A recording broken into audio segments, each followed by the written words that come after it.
Well, welcome back once again to the Anti-War Room. We have Darcy Scott Martin from True Majority with us today, John Isaacs from Council for Livable World, and I'm Tom Andrews from Win Without War. We're here during the first of 2 weeks when Congress will be out of session, the Easter recess. There are more cherry blossoms here by far than members of Congress, although you can't tell by the traffic. It's just unbelievable around here for everyone watching the cherry blossoms. But in any case, that's not what you're tuning in for and not what we're going to talk about, I promise. We're going to talk about where we are in the congressional process over the Iraq war, starting with what happened last week. I mean, the Senate finally passed a supplemental. John, what was in that supplemental, and how did it differ from the House version? The Senate on Thursday last week approved the supplemental with the language authored by Senator Harry Reid, which basically mandated the beginning of a troop withdrawal 120 days after the bill is signed by the President, if it's signed by the President, and that's a mandate and a goal of total troop withdrawal by March 2008. In some ways that's weaker, some ways stronger than the House language. At this point, the Senate actually is in recess for 1 week, the House is in recess for 2 weeks. So right now we're having positioning by the Democrats and Republicans over what's the message, what Democrats are saying it's time to get out, time to set a timetable and begin withdrawing, and the President saying he's there for the duration. As he said just on Tuesday, that any action to set a timetable is weakening the U.S. position in Iraq and the world. So in terms of the process right now, we have a House version of the supplemental, a Senate version of the supplemental. Both are out on their recess. They will both be back week after next, right, the week of the 16th of April. And at that point, during that week, they will have a meeting of what is called a conference committee, members of the House, members of the Senate, and they'll try to merge the two, and that will produce a single bill, which will be back onto the floor of the House and the Senate. Am I right, Darcy? Yes, you are right, Tom. I'm right. The conferees, the folks who actually get to go to the meeting on the House side, have not yet been selected. The Senate chose its conferees, and during this week, theoretically, they could be speaking to each other. As conference committees get started, oftentimes negotiations start amongst staff, talking to each other about what broad outlines of the bill are going to need to be discussed in different ways.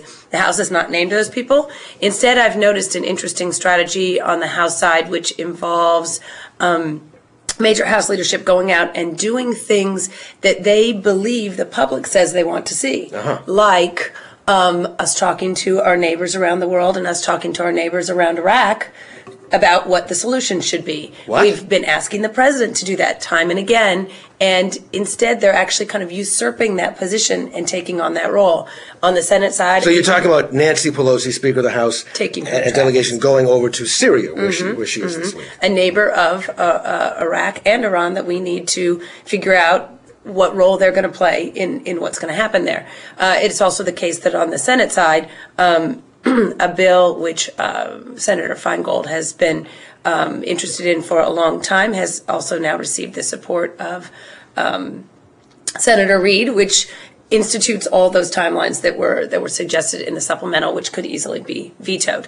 So I think it's an interesting kind of positioning themselves as, well, we know what the public wants, even if the President doesn't, and we're going to play out these roles during this recess. There's also a lot of activity going on back in districts where people are greeting their members after these supplemental votes to talk to them about whether they agreed or disagreed with those positions. And I think it was actually a strategy on the House side to not have conferees to keep the debate from already moving to the veto and instead staying at what we want from the supplemental, how we want it to be a path out of Iraq. And if I can say one thing, in fact, it's not the appointment of conferees that's key here. The language that will be produced, the language that has been produced, really is coming from the leadership of both the House and Senate Democrats. In other words, it's Senator Harry Reid and a few senators that helped shape the Senate language. Speaker Pelosi, Chairman of the Appropriations Committee, David Obey, Wisconsin, John Murtha of Pennsylvania, really shaped the House language.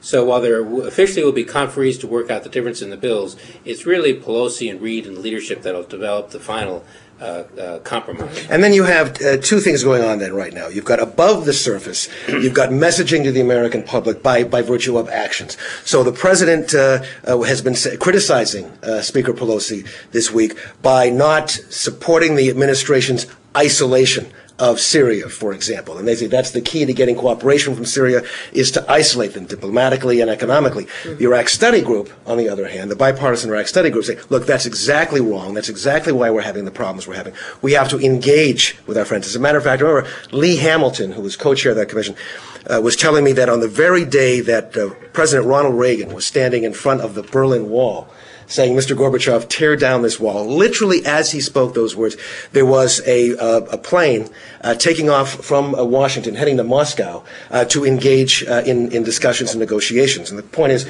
you engage, you talk with your enemies. You don't have to talk to your friends as much as you have to talk to your enemies. So this basic difference of opinion. Do you isolate your enemies, or do you engage and talk to your enemies? And there we have Nancy Pelosi, of course, doing that very thing. Meanwhile, behind the scenes, under the surface, as John is saying, you've got these conference calls going back and forth, leaders discussing what should be in that final bill that emerges from that conference committee, and all that is going on right now. We're moving to sort of an end game on the supplemental appropriations bill by the end of April. In other words, as you said, Congress is really gone for 2 weeks, at least its House, and the serious negotiations, the final outcome we won't know probably till the third week of April, and then the bill will go to the president by the end of April. And then it's a question whether the president vetoes. While some people assume, of course, he will veto the bill, there's a lot of pressure and coming from members saying, why don't you sign this bill? The American public say it's time to get out. The Congress says it's time to get out. The Iraqi people say it's time to get out. Why don't you get with the program and start setting a timetable for withdrawing American troops? And Hillary Clinton's very on message with that, saying, why are you vetoing the will of the American people? That's the message they're talking about. And although the leadership in the House and the Senate will be negotiating what the outcome of this supplemental is, I think one of the most difficult tasks for them is they made a lot of promises to a lot of members to get their votes in the earlier single House votes. And so when you were just voting in the House or just voting in the Senate, promises were made to individual members about what would stay in that bill or what would not go into that bill. And now promises have to be kept to hundreds of people. And so there's a lot of difficult negotiations that still have to be worked out. On two fronts, right? Because first of all, you have the reconciliation between the House and the Senate and what's in that bill, and whether there's going to be enough in that to maintain the level of support the Democrats have been able to hold in the House and the Senate. And then you've got the veto, and then what comes next, either on the override or on what kind of next measure, what kind of bill, and we're assuming some kind of bill is going to be put on the floor. What does that contain? So there's those two questions and negotiations on those two elements. Meanwhile, back at the ranch, in congressional districts all over the country, members who are not in Syria anyway are home, and they're talking to members. And so what should we be all saying? What should people watching this that are at home and having a chance to meet with their members of Congress? What should the message to them be? Darcy. Well, they absolutely need to be talking about not removing and not weakening the timelines that have already been put into the supplemental. Obviously, there are a number of people, peace activists around the country, who feel like those timelines were not as strong as they would like them to be. But a removal of them would be a step backwards, not a step forward. And in any kind of vision where you see the arc of the end of the war having different steps, removal of timelines or weakening of them to some level that they then become a suggestion for initiation and a suggestion for end time would be a step backward. And so people need to make sure that's not where we're going. And of course, the core message being, we want our troops out of Iraq as soon as possible, as safely as possible. And that seems to be the bottom line message. Regardless of what the manifestation is in a piece of legislation, just do what you have to do to get these troops out as quickly as possible. That's right. President Bush has said the troops will remain in Iraq as long as he's president. We want to make sure that's not what happens.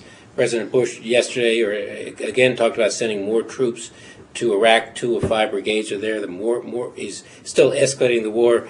The message should be, we shouldn't be increasing the level of violence there, but we should be taking the troops out and lessening the amount of violence. And meanwhile, back at the ranch, the polling numbers that are coming out on terms of what the public thinks of what's going on is showing very clearly, and as time goes on even more strongly, that they want the Congress, 58% of Americans nationwide, want the Congress to set firm deadlines and timelines for the withdrawal of troops from Iraq. And I am assuming that with all the destruction and death that's coming from Iraq, of course, we're in the middle of this surge.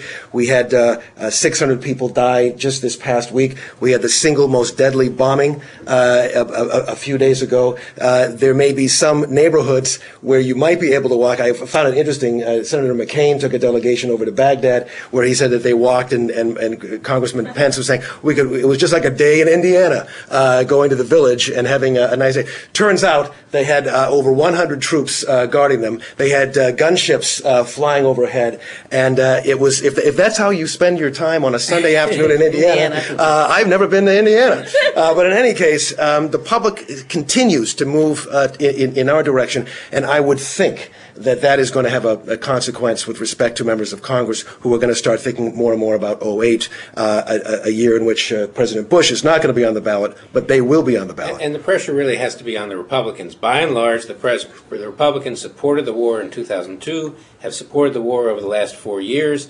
In the votes this year in the House and Senate, it's Republicans that have been supporting the war and supporting the president overwhelmingly.